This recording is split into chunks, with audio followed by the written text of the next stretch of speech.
Friends, आपको क्या भूलने की आदत हो रही है? कोई चीज़ यहाँ रखते हैं, भूल जाते हैं।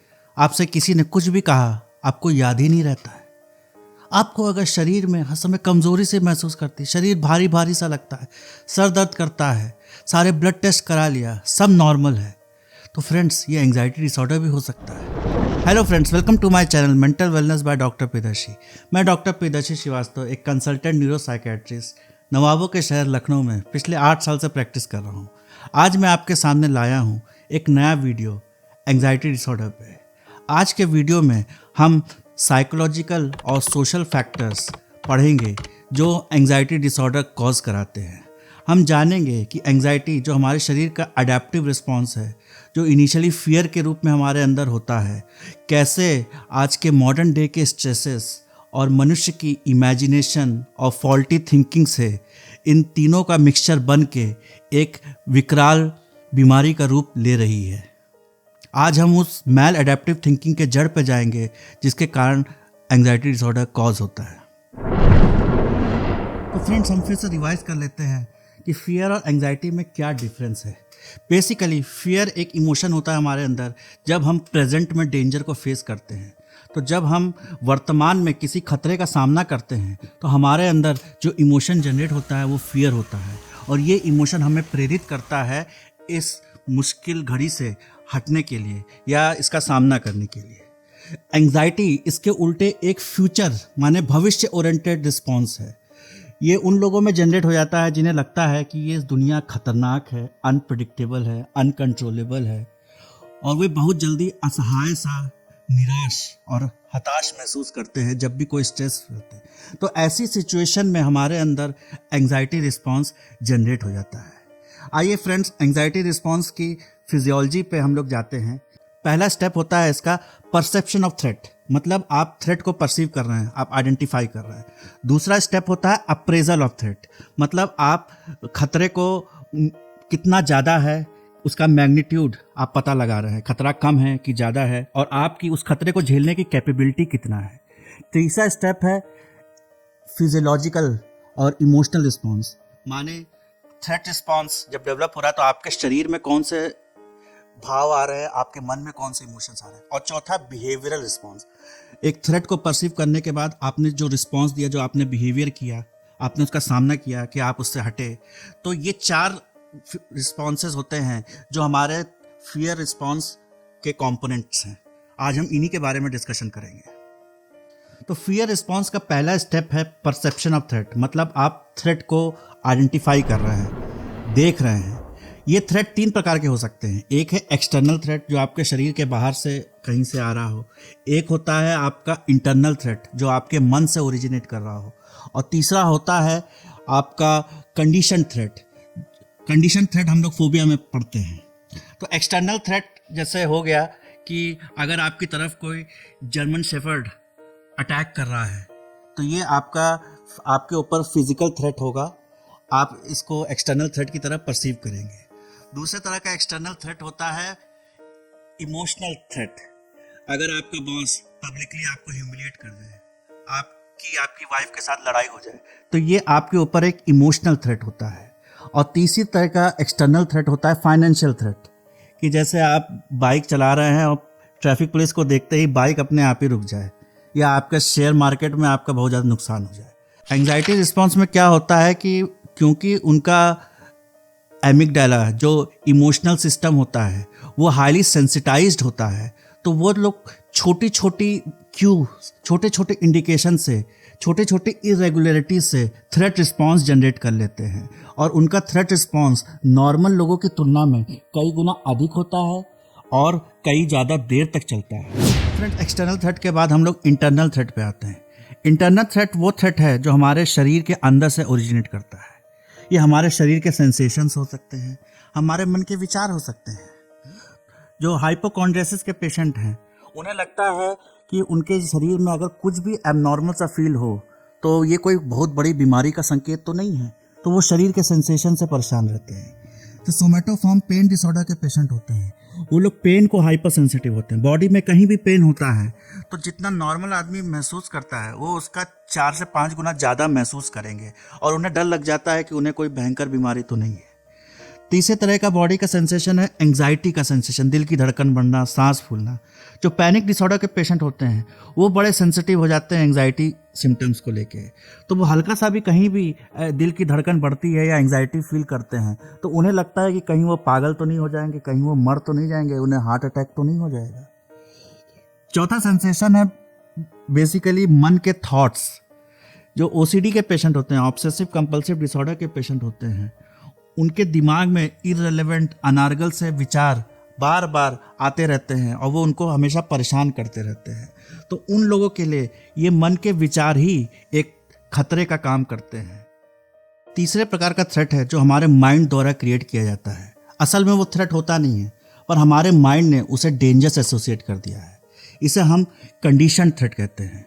कंडीशनिंग वाले लेक्चर में आपने सुना होगा कि कैसे किसी भी हानि रहित, जो हमें बिल्कुल ही नुकसान नहीं पहुंचा सकती वस्तु, उसके साथ अगर हमारा कोई बुरा एक्सपीरियंस हुआ हो, हमारे पेरेंट्स का कोई बुरा एक्सपीरियंस हुआ हो या हमारे सामने किसी और का उसके साथ बुरा एक्सपीरियंस हुआ हो, तो हम लोग उस चीज़ को निगेटिव सिचुएशन से एसोसिएट करने लगते हैं बिना किसी वैलिड कारण के। तो इसी प्रकार से हमारे अंदर फोबिया का डेवलपमेंट होता है। कोई लिफ्ट से डरता है, कोई एस्केलेटर से डरता है, आपकी तरफ जर्मन शेफर्ड दौड़ता हुआ आ रहा है तो आपके अंदर डर वाजिब है। पर कोई प्यारा सा शिट्जू चला आ रहा है, उसके ओनर ने उसके गले में पट्टा लगाया हुआ है, पकड़ा हुआ है और आप उससे भी डर रहे हैं, तो ये डर वाजिब नहीं है। ये डर एक्स्ट्रा बनते बनते एक फोबिया का रूप ले लेता है जब आप उस चीज़ को बिल्कुल ही अवॉइड करने लगते हैं। और माइंड का ये खेल है कि आप जिस चीज़ को अवॉइड करने लगते हैं वही चीज़ निकल निकल के आपके माइंड में बार बार बाहर आती रहती है। तो आप अगर सांप को से डरते हैं, आपके मन में सांप के प्रति बहुत ही एक्सेसिव भय है, तो हल्का सा कहीं भी रस्सी दिखेगी, कहीं भी कुछ डंडा भी गिरा हुआ दिखेगा तो आप में उसके अंदर सांप ही दिखाई देगा। अगली स्टेज आती है थ्रेट आपने डिटेक्ट कर लिया है तो आपका माइंड थ्रेट अप्रेजल करता है, basically assessment of the threat करता है। असेसमेंट ऑफ द थ्रेट ये 3 स्टेजेस में होता है।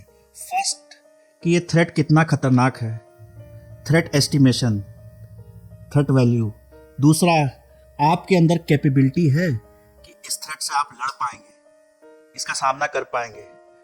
और तीसरा स्टेप होता है आपके माइंड में आउटकम आने लगते हैं कि अगर आपके माइंड में कैपेबिलिटी है इससे लड़ने के लिए तो आपको कोई डर नहीं फील होगा और आपके माइंड में पॉजिटिव आउटकम आएंगे। पर जो एंजाइटी डिसऑर्डर के पेशेंट होते हैं उनके अंदर बड़ी हेल्पलेसनेस सी फीलिंग होती है। वो थोड़ी थोड़ी बात पे फ्रस्ट्रेट हो जाते हैं, उन्हें लगता है कि ये दुनिया खतरनाक है, वो इससे कोप अप नहीं कर पा रहे हैं, तो जिसके कारण उनके अंदर स्ट्रेस रिस्पॉन्स और बढ़ के चला आता है। और दूसरी चीज़ ये है कि थ्रेट एस्टिमेशन में वो लोग थ्रेट को ओवर एस्टिमेट करते हैं। अगर आप सड़क पर जा रहे हैं और पीछे से कोई कुत्ता भौंका तो नॉर्मल आदमी अगर सोचेगा कि अच्छा कुत्ता थोड़ा दूर है, तो जो एंजाइटी डिसऑर्डर का पेशेंट है उसे लगेगा जैसे कुत्ता जैसे उसके पीछे ही खड़ा है। नॉर्मल आदमी सोचेगा क्या पता वो कुत्ता किसी घर में है या किसी टीवी से कुत्ते की आवाज़ आ रही है।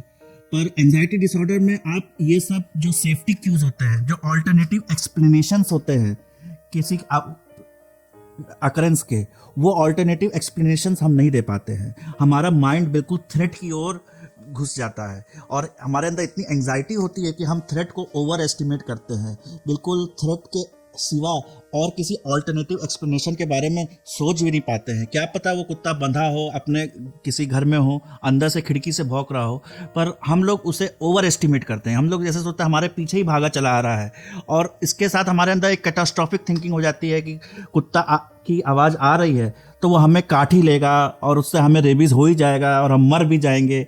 मतलब ऑटोमेटिकली ये माइंड में थॉट्स आने लगते हैं और ये हमारे कंट्रोल में नहीं रहता है। और इसी थॉट फॉल्टी थॉट प्रोसेस जिसमें कहते हैं कैटास्ट्रोफाइजेशन, जंपिंग टू कंक्लूजन, बिना किसी रीज़न के आप कंक्लूजन बना दे रहे हैं कि ये कुत्ता मुझ पर अटैक ही करेगा, जबकि क्या पता वहाँ कोई कुत्ता हो ही ना, आपको भ्रम हुआ हो। तो ये सारे ऑल्टरनेटिव एक्सप्लेनेशंस एंग्जाइटी में हम लोग सोच नहीं पाते हैं। हम लोग हर चीज़ को बहुत ही बढ़ा देते हैं, राई का पहाड़ बना देते हैं। अब फियर रिस्पॉन्स के तीसरी स्टेज पे आते हैं, वो है हमारे अंदर फिजियोलॉजिकल और इमोशनल रिस्पॉन्सेस। तो जब हमारे अंदर स्ट्रेस रिस्पॉन्स आता है तो हमारा as usual sympathetic nervous system hyper active हो जाता है और पैरासिम्पैथेटिक शट डाउन हो जाता है। जो एंग्जाइटी डिसऑर्डर के पेशेंट होते हैं उनके अंदर ऑलरेडी सिंपैथेटिक हाइपर एक्टिविटी रहती ही है, उसके ऊपर जब एंग्जाइटी का अटैक आता है तो वो स्ट्रेस पूरा बिल्कुल छत के ऊपर चला जाता है, जिसको वो लोग टॉलरेट नहीं कर पाते हैं। ऐसा आम लोगों में नहीं होता है, इसलिए उन्हें थोड़ी सी एंग्जाइटी होती है और वो उसके बाद धीरे धीरे कम हो जाती है। पर जो लोग एंग्जाइटी डिसऑर्डर के लिए प्रोन होते हैं उनमें ये लेवल ऑफ एंग्जाइटी बहुत ही ज़्यादा होता है। स्ट्रेस रिस्पॉन्स का अगला रिस्पॉन्स होता है जो बहुत ही वाइटल रिस्पॉन्स है, जो डिफाइन करता है कि हमारे अंदर डिसऑर्डर डेवलप होगा कि नहीं होगा, वो है हमारा बिहेवियरल रिस्पॉन्स। तो एंग्जाइटी रिस्पॉन्स को फाइट, फ्लाइट और फ्रीज रिस्पॉन्स भी कहते हैं कि इस रिस्पॉन्स जब हमारे अंदर जनरेट होता है, जब एंग्जाइटी हमारे अंदर जनरेट होती है तो हम या तो उसके साथ लड़ सकते हैं या उससे भाग सकते हैं या फ्रीज कर सकते हैं, वहाँ बिल्कुल सन होकर खड़े हो जाएंगे। तो जब आप इस एंग्जाइटी का सामना करते हैं, इससे डरते नहीं हैं, तो आप देखेंगे कि ये जो स्ट्रेस रिस्पॉन्स है ये आपके अंदर डिसप्रपोर्शनेट सा डेवलप हो रहा है और आप धीरे धीरे धीरे धीरे धीरे कुछ देर बाद ये स्ट्रेस रिस्पॉन्स खत्म हो जाएगा और आपके अंदर कोई डर नहीं क्रिएट होगा। पर अगर आप इस एंग्जाइटी को टॉलरेट नहीं कर पा रहे, आपको हल्की सी भी एंग्जाइटी हो रही है और आप उसे अवॉइड कर रहे हैं, तो तुरंत तो आपको रिलीफ मिल जाएगा, पर ये आपके ब्रेन को सिग्नल चला जाएगा, उसकी ब्रेन की मेमोरी में इनकोड हो जाएगा कि ये बहुत खतरनाक चीज़ थी और ऐसा लाइफ में फिर नहीं होना चाहिए।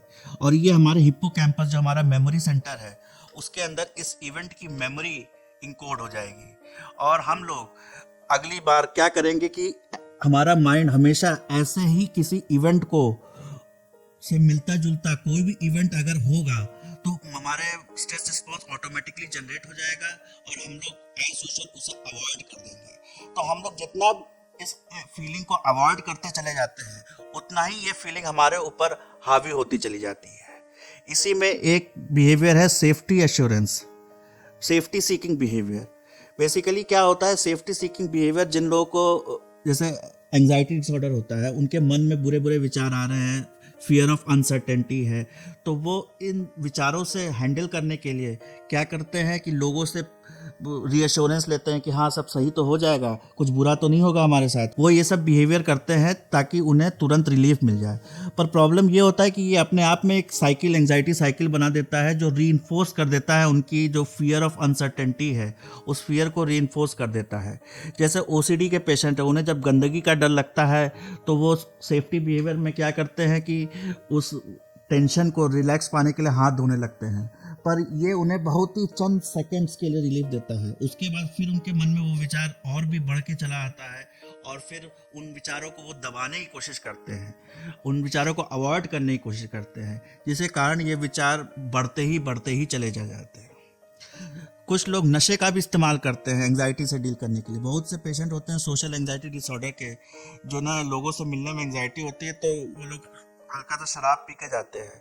तो शराब उन्हें तुरंत तो रिलीफ देगा, तुरंत तो रिलैक्स देगा, पर धीरे धीरे क्या होता है इस शराब की उन्हें आदत सी लग जाती है, उनके अंदर टॉलरेंस और डिपेंडेंस डेवलप हो जाता है और लॉन्ग टर्म में ये शराब खुद उनके एंग्जाइटी डिसऑर्डर का कारण बन जाती है। तो हमें ये सीखना है कि इस अनईजी फीलिंग को हम कैसे झेल सकें, कितनी देर तक झेल सकें, उसको अंदर अपने फील कर सकें और उसका सामना कर सकें, तभी ये फीलिंग हमारे ऊपर डिसऑर्डर का रूप नहीं लेगी। फ्रेंड्स, आते हैं एक तरह की पर्सनालिटी की बात करते हैं जो हमें एंग्जाइटी डिसऑर्डर के लिए प्रोन करती है।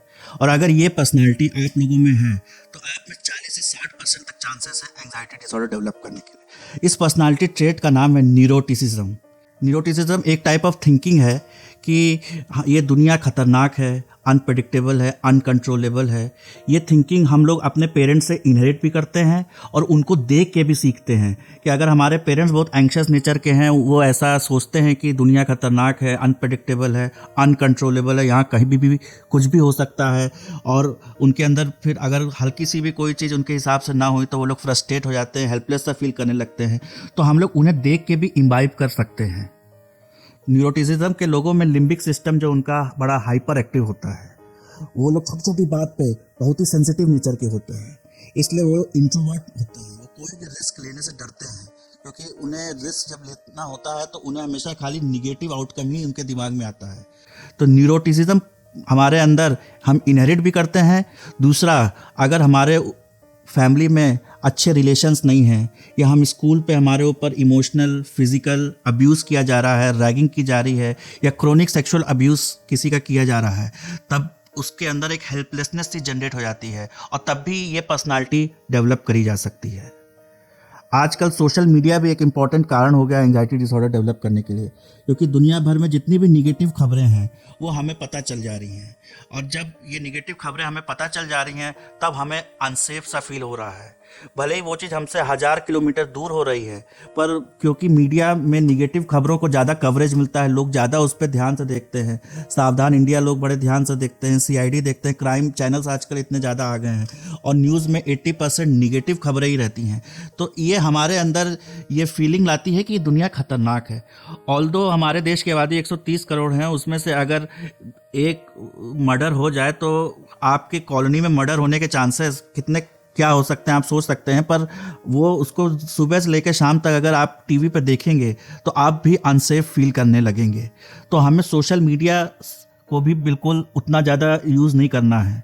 दूसरी बात यह है कि हमारी एक्सपेक्टेशंस बहुत बढ़ गई हैं। सोशल मीडिया में लोग अपनी हैप्पी फ़ोटोज़ डालते हैं, कोई अपनी सैडनेस की फ़ोटो नहीं डालता है। तो कुछ लोगों को लगता है कि दूसरों की लाइफ बहुत ही अच्छी है, उनके लाइफ में कोई प्रॉब्लम्स ही नहीं है, खाली उन्हीं की लाइफ में प्रॉब्लम्स हैं। तो लोगों की एक्सपेक्टेशंस बहुत बढ़ गई हैं, खुद से भी और अपने फ्रेंड्स, अपने बच्चों से इतनी ज़्यादा एक्सपेक्टेशंस बढ़ गई हैं कि वो बच्चे इसी एक्सपेक्टेशंस के बिल्कुल बोझों तले दबते चले जा रहे हैं और उनके अंदर हेल्पलेसनेस की सिचुएशन डेवलप हो रही है, जिसके कारण वो एंजाइटी डिसऑर्डर के चपेट में आ रहे हैं। फ्रेंड्स, हमसे जुड़ने के लिए धन्यवाद। आज हमने एंजाइटी डिसऑर्डर के बहुत ही इम्पॉर्टेंट फीचर्स को समझने की कोशिश की। हमने साइको सोशल फैक्टर्स जानने की कोशिश की जो एंजाइटी डिसऑर्डर कॉज कराते हैं, और यही जानकारी ही असली बचाव है। क्योंकि अगर हमें किसी चीज़ के बारे में जानकारी ही नहीं रहेगी तो हम उससे बचाव कैसे करेंगे। तो हमें इस मेंटल हेल्थ के स्टिग्मा को दूर करना है, और आपके फैमिली मेम्बर में किसी में भी अगर कोई भी किसी को भी मेंटल इलनेस का हल्का सा भी शक है तो कृपया बेझिझक होकर एक पास के साइकेट्रिस्ट को अवश्य दिखाएं, क्योंकि साइकेट्रिस्ट ही सबसे ज़्यादा काबिल आदमी है जो आपके इमोशनल सिम्टम्स को समझ पाएगा, आपके साथ एम्पैथाइज कर पाएगा और आपका सही इलाज कर पाएगा। तो फ्रेंड्स, तब तक के लिए इतना ही। अपना ख्याल रखिएगा। धन्यवाद।